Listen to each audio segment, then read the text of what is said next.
Hello Miss, let me introduce myself. My name is Saulina Vallaria Sihombing from class 11B. And today I'm going to talk about my analytical exposition text that I have made with the title, Fear as a Silent Force Shaping Teenage Lives. So let's get right to it. Why do I choose this topic and why is this topic so important? It's because fear is a common issue among teenagers. It affects fear affects confidence, mental health, and also teenagers' daily life, the way they feel, act, and the way they talk to one another. And also, it helps people to understand teenagers way better on how to manage their fears. Also, because of every teenager deserves to grow with their confidence and also not controlled by their own fears in their mind. And also, talking about that can also encourage teenagers to support one another to encounter their fears. So now let's talk about the structure of my analytical exposition text. So this structure consists of 3 parts. The first is thesis, arguments, and also reiteration.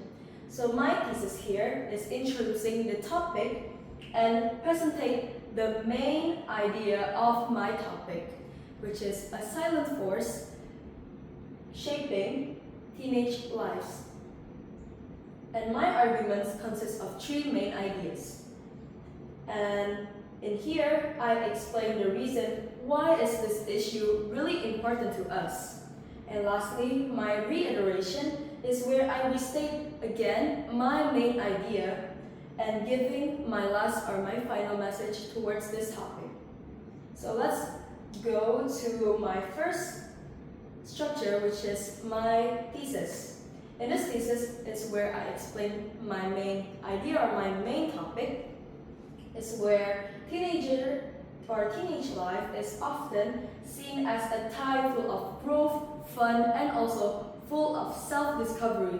Well, it is right, but in reality, a lot of teenagers lately experience a lot of pressure, and it's caused by fear. What kind of fears are they? It's fears such as fear of failure, fear of judgment, fear of missing out, and fear of disappointing others. These fears may not always be visible or not always be seen by others or by eyes, but it changes the way they think, feel, and also act to one and another. Therefore, fear can be considered as a silent force shaping teenagers' life.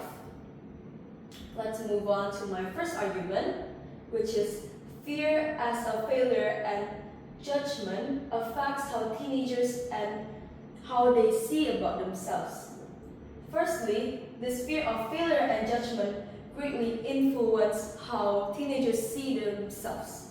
So if you see the topic or my arguments, fear of failure and fear of judgment, if we take a string from each of these 2 words, fear of failure means they are afraid of making their own mistake, and fear of judgment means they are afraid of being judged by other people. Now, these mistakes are being judged by others. Because of this, they start to question about their own confidence and also about their own capabilities and also their own abilities. Now, they feel less confident. Some even experience a syndrome called imposter syndrome. It is where they are feeling that they are not as capable as what people might think about themselves. Now, and then in addition, they tend to overthink about the smallest thing ever, and it makes them feel so anxious and unsure about themselves. Let's move on to my second argument. Now, before we have talked about fear of failure and fear of judgment, now these 2 things lead them to a fear or an effect. So these 2 fears affects them to have their mental and emotional health quite toxic, unlike before. Moreover, fear also affects teenager emotional and mental well-being. Now, and here I'm explaining more about their mental and their emotional health because of their fear of failure and judgment before.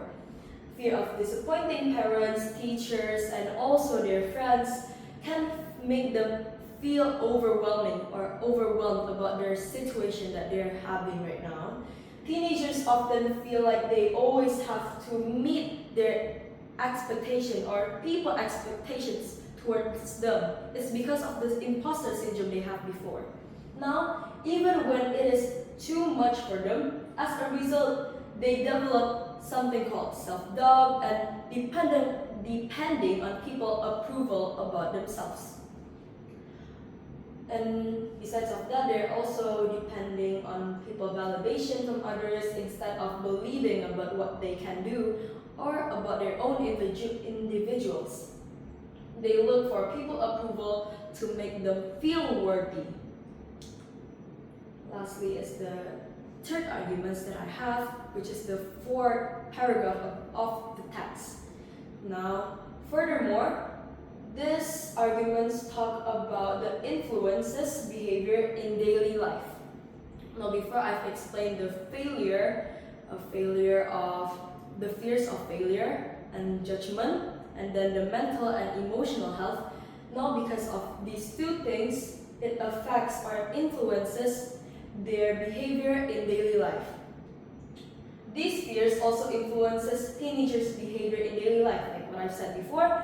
For example, many teenagers push themselves too hard away just to make themselves to avoid failure, and which it can lead to burnout at a very young age, and they may also develop a toxic productivity mindset because they are afraid of making bad choices or making the right choices, which they don't know. And where they feel guilty for resting, and in addition, fear can cause decision paralysis, like what I've said before or what I've explained before about the choices, the good choices or the bad choices. And they worry about making the wrong choices, and this can stop them from exploring their own capabilities or their interests and growing as their own individuals. Because of this, they tend to follow people's way of the right choices. Let's move on. Why is this issue so important to be discussed? This part is my reiteration part, is where I restate again my main idea and my opinion about this text or about fear. Now, because fear doesn't just stay in our minds, so fear is like a branch, it's like a root of a tree or a plant. It keeps on growing from our young age till we grow up. It affects our confidence, our mental health, and our future. Like what I've said, from when we were young, as teenagers, until when we're older later on. If we ignore these fears, teenagers may grow up feeling insecure and afraid of taking risks. Like again, what I've said before, risks can be good and risks can also be bad, but we should follow our own individuals, we should follow our own self, our own mindset. But if we understand it, if we do know about our fears and how we can manage them, we can learn to manage it better. That's right. Let's move on to the conclusion of my text. Let me restate, fear is not just a simple emotion, but a powerful force in teenagers' life. It shapes how teenagers think, feel, and the way we act to one and another. Therefore, we need to be more aware of it and support one another to overcome our fears. Because every teenager deserves to grow and to be confident and not just to live with our fears. And let's continue. Thank you so much for listening to me. I hope you have a great day. May God bless you. Thank you.